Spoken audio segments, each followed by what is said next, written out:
Uulit ko siya ng 30 minutes or 40 minutes. Para din sa barbecue. Leave it for 30 minutes. I-oven ko siya bago i-barbecue. I-oven natin siya. 200 degrees.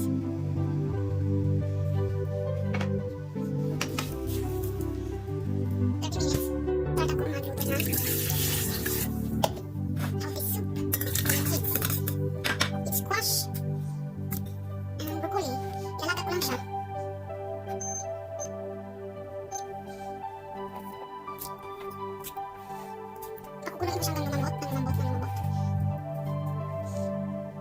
I put cubes.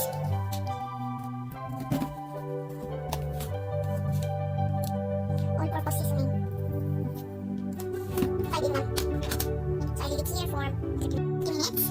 Here we go. Ihalo. Mix it really well and wait for another 10 minutes. 2 minutes. Here we go. Ihalo.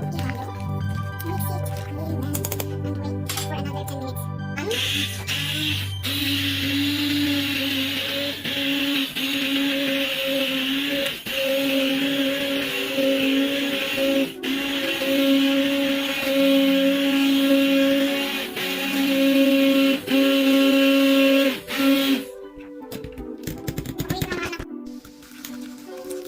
Really love this.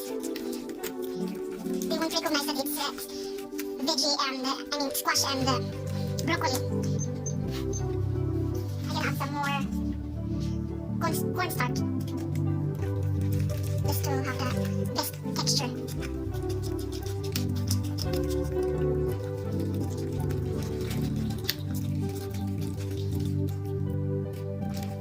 So ayan na siya. Lalagyan ko na lang ang mga chikitin sa labas pa. Nasa oven, ilalagay na namin sa grill. Slow cook lang pa rin yan. Slow cook.